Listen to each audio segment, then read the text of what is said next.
Hi, welcome to another IELTS video. In this video, we are looking at 9 words that can help to enhance the academic tone of both your speaking and writing. If you find this video helpful, join us at the forum ieltsnetwork.com. And for more videos like this one, visit my blog at ielts.com. Before we get started, I want to state that there is no such thing as strict, quote-unquote, Band 9 vocabulary. However, IELTS test takers that score speaking Band 9 and writing Band 9 are capable of demonstrating accurate use of academic language.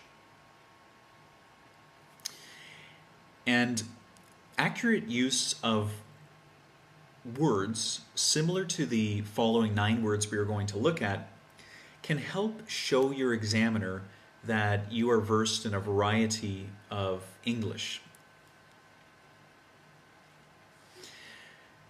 So in this video, I'm hoping that you will see the way that these words are used. I'm going to show you exactly how you can use them in your IELTS speaking and exactly how you can use them in your IELTS writing. And I hope that you will put them into practice. So if we get to the words themselves, now I'm going to give you the academic word, and then I'm going to demonstrate specifically how you can use that word in both the IELTS speaking and in the IELTS writing. So the first word we are looking at is the word precursor. And if precursor is a new word for you, if you need a bit of review, it's here it's a noun, and it describes something that comes before something else, or that sort of grows into or becomes something else, or leads to something else. So in your speaking, if it's very common for the examiner to ask you about your career or about your studies in part 1 of the exam, so you might use precursor in a way like this. My interest in geography was the precursor to my studies in cartography. And all we're saying here is that you know, we had natural interest in this area, and this is what led us to studying this area. So it's a word that just kind of shows the logical progression of something. Okay. Now please note the use of an article here, because that's important, because if you drop that, then you will lose a bit of that nice polished edge to your speaking. In your writing, you can also use precursor. So for example, if you recall, there was a question maybe a year or two ago that asked about whether education was more important than experience when it comes to career and career growth, or whether it was the other way around. I believe it was a do you agree or disagree. So in your writing, you might use precursor something like this. Thus, this example makes it clear that a university education acts as a precursor to career growth. And all we're saying is that university education would be something of a foundation for career growth. It comes before, it is a needed step for career growth. Okay, please note again that we have stuck in an article here.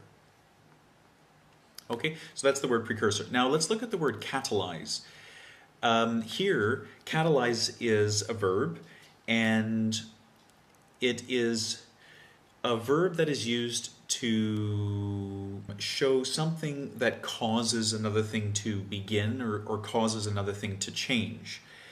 And sometimes in the speaking, again in part 1, you're going to have to talk about your career. And so I suggest using the word catalyze in this way. The people I meet at business networking evenings in my city often catalyze professional opportunities. Okay, so all we're saying here is that when we go out to these networking evenings, that the contacts that we make at these networking evenings can start or can lead to professional chances and an interaction with people that can help us down the road. In your writing, if you recall, there was a question about school uniforms and whether they are a healthy choice for schools or not. And you can use catalyze in this way. Now, this would be the topic sentence to one of the supporting paragraphs. So firstly, uniforms catalyze better classroom behavior among students. Okay, it's just an academic way of saying sort of lead to or connect to or cause. Okay, so that's the verb catalyze. And I'll just put the noun here too if you're interested. It's catalyst. So, and typically the phrase would go something like acts as a catalyst. Okay, so uniforms act as a catalyst for better classroom behavior among students. Okay, word number 3 is linear. And linear is a word that we can use to describe something that moves along a straight path or is in a straight direction. So again, in part 1 of the speaking, you might be asked about what your plans are for the future. And linear is a good word to use if you are anticipating that your plans are not going to change much. So for example, my plans for the future are fairly linear. And when you say this one sentence, then the examiner knows that your meaning is that your plans are kind of in a straight, direct line. You're on a course at the moment, and you're going to continue that course. So I'm completing my undergraduate degree now, and intend to follow this with a master's. Education is, therefore, in my foreseeable future. So all you're saying is that I am educating myself now. I am planning to continue to educate myself in the future. So my plans for the future are linear. Now, obviously, this is a good word to use if you're taking the academic exam, because in writing task 1, when you're talking about trends, you might be presented a trend that exists in a straight line, or perhaps part of the overall trend exists in a straight line, and you can use linear here as well. So the trend depicted between the months of February and June shows linear growth from 20 to 75 XYZ. So there is linear growth. The growth occurs in a straight, predictable pattern. For task 2, okay, there was a question that was seen on the exam, and it was regarding whether education predetermines success. So if you have a solid education, whether this is more likely to give you a successful future. So we can use linear in this way. The progression from an educated background to a high level of business success is often linear. And this could be the topic sentence of a supporting paragraph. If you were sharing an example and from that example drawing a conclusion, you might want to stick on something like this. Thus, the progression from an educated background to a high level of business success is often linear. This would be, the conclusion. So I hope that clarifies how you could use linear to talk about things that are moving in a direction, things that are happening now and continuing to happen. The next word is a word that I regularly use in my videos. It's correlate. Correlate is used to talk about things that have a relationship or move in a similar direction. And here it's a verb. You can also use it as a noun. The noun is correlation, which I'll type real quickly for you here. For speaking, if you're talking about your family and there's some pattern to the things that you're doing compared to your siblings or the things that your parents do in comparison to somebody else, you might want to use a phrase like this. So actually, the career progression of my sister positively correlates with mine. After she left her hometown, she also experienced a significant growth in employment opportunities. So when we are talking, the subject of your sister comes up, and then the examiner might ask you something like, tell me about your sister, what does she do? And then you could follow that with this. If her growth as a professional individual is similar to yours, you could use a phrase like this. For the writing section, if we have, I should have put in here, this is task 1 for academic. So 2 trends that are moving in opposite directions, we can use the phrase negatively correlated.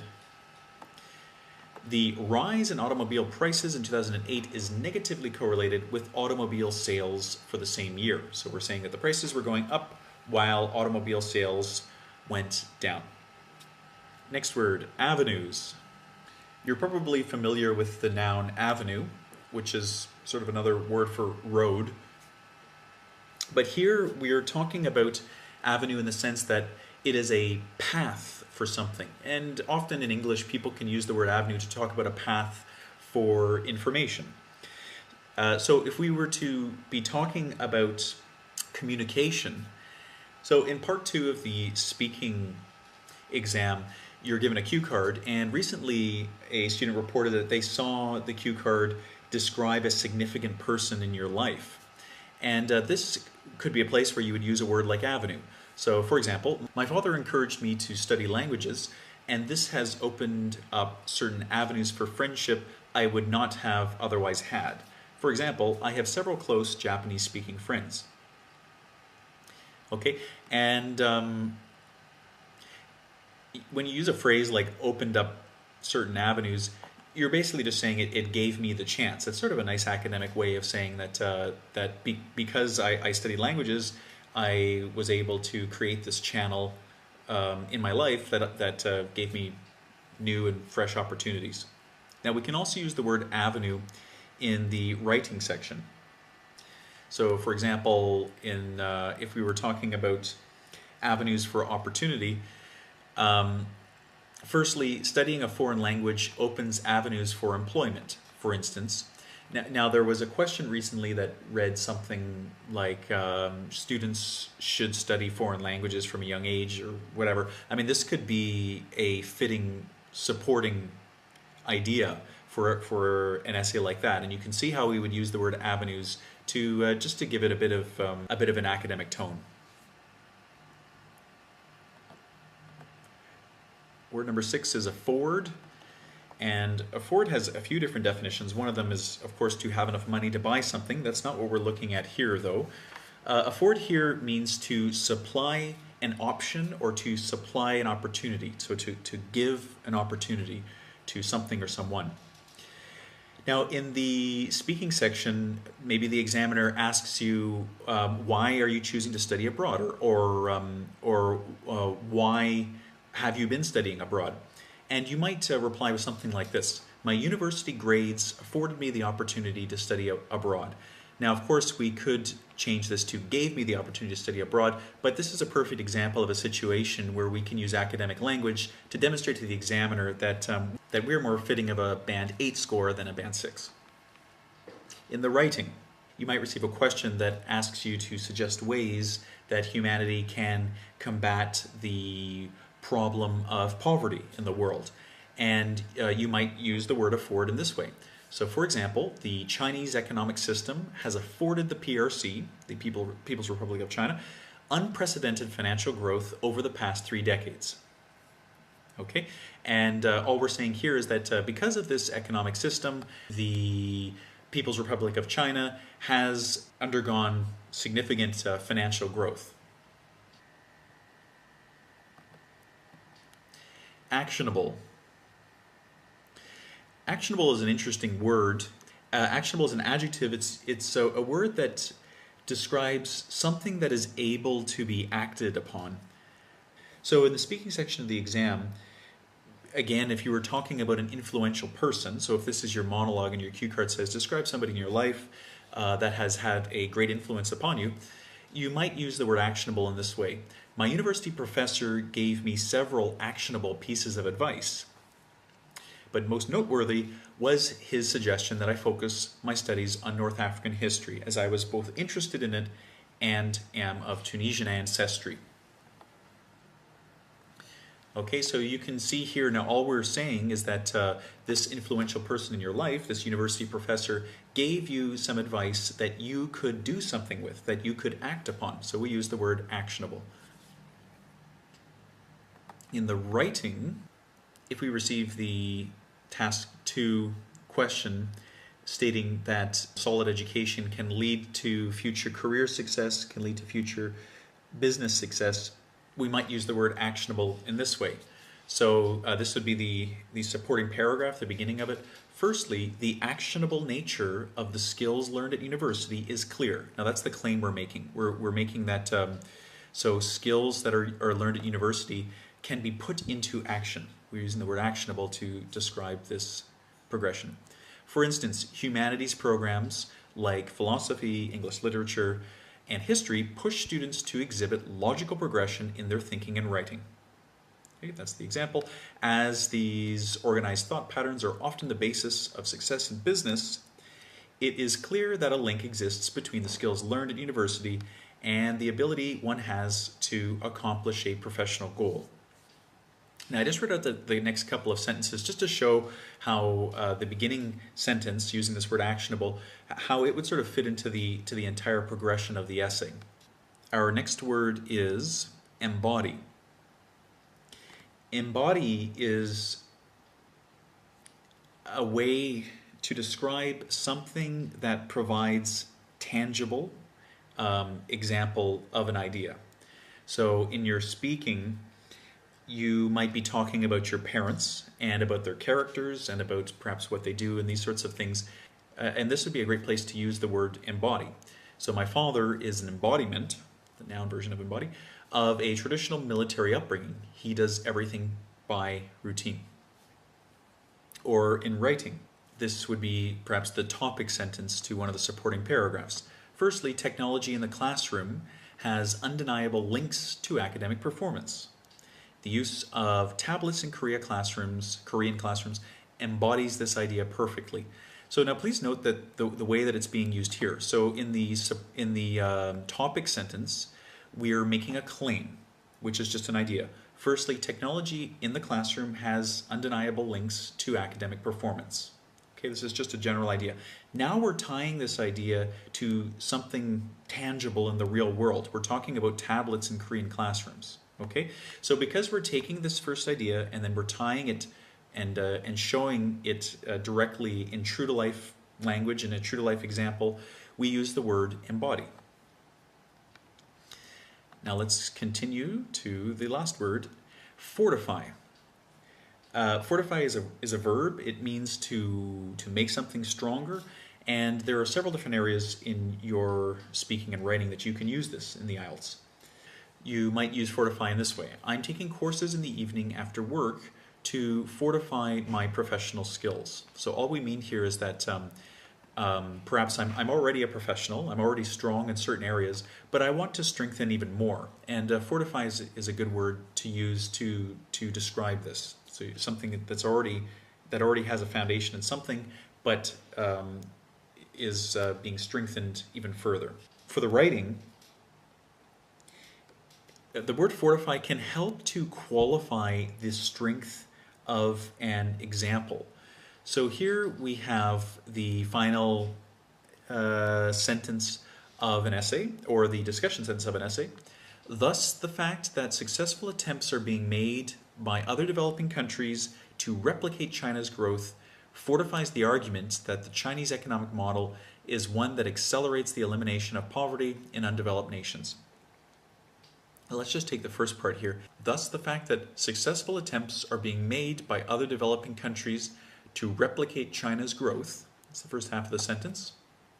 So other countries are using China's pattern and experiencing positive results.